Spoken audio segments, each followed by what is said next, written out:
தமிழ் தாய்மார்கள் முழு நம்பிக்கையுடன் கூறுவது என்னவென்றால், ஜனாதிபதி டொனால்ட் ஜே ட்ரம்ப் ஒரே ஒரு தொலைபேசி அழைப்பை மேற்கொண்டால் அனைத்து தமிழ் அரசியல் கைதிகளையும் விடுவிக்க முடியும்.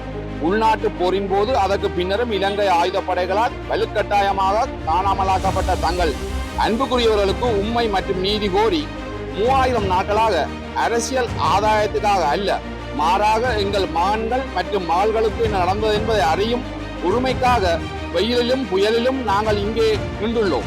எங்கள் போராட்டம் காணாமல் ஆக்கப்பட்டவர்களுக்கு மட்டுமல்ல, அது சிங்கள அரசால் ஆதரிக்கப்படும் இனப்படுகொலை, ஒடுக்குமுறை மற்றும் எங்கள் தாயக ஆக்கிரமிப்புக்கு எதிரானது.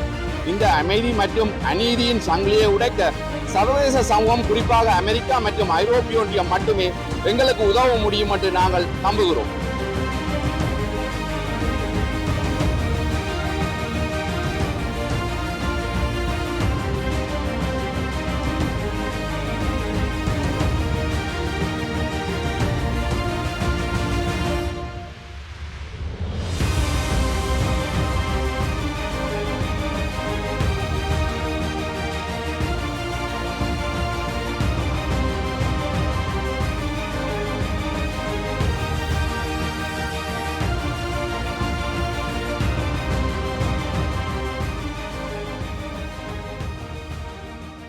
மூவாயிரம் நாட்கள் தமிழ் தாய்மார்களின் போராட்டம், நீதிக்கான ஒரு அழுகை மற்றும் ஜனாதிபதி ட்ரம்புக்கு ஒரு அழைப்பு.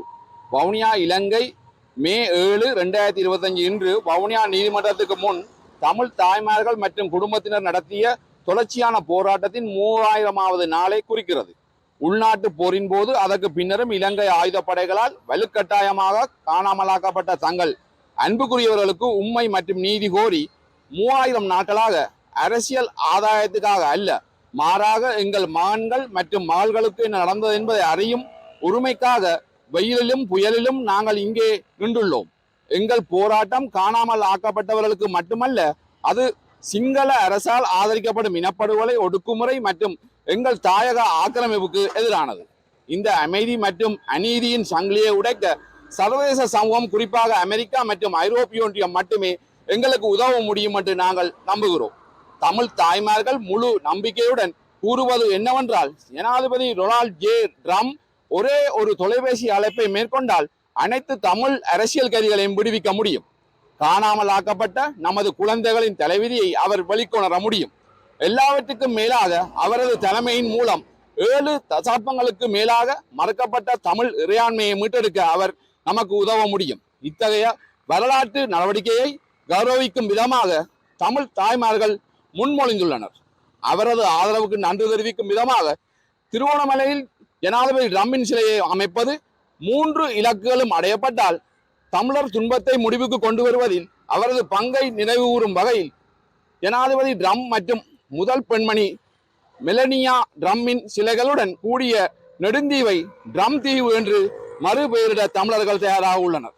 தமிழ் மக்களுக்கு 5000 ஆண்டுகளுக்கு மேலான நாகரிகம் உள்ளது என்பதை விளக்கி ஜனாதிபதி ட்ரம்ப் மற்றும் அமெரிக்க வெளியுறவு செயலாளர் மார்க்கோ ரூபியோவுக்கும் கடிதங்களை அனுப்பியுள்ளோம். இலங்கை தீவில் உள்ள பண்டைய கல்வெட்டுகள் காலனித்துவம் மற்றும் சிங்கள குடியேற்றத்துக்கு நீண்ட காலத்துக்கு முன்பே தமிழர்கள் இந்த நிலத்தில் பூர்வீக மக்கள் என்பதை நிரூபிக்கின்றன. இது அரசியல் பற்றியது அல்ல, இது உண்மை, நீதி மற்றும் உயிர் வாழ்வு பற்றியது. உலகம் கேட்கும் நேரம் இது. நன்றி.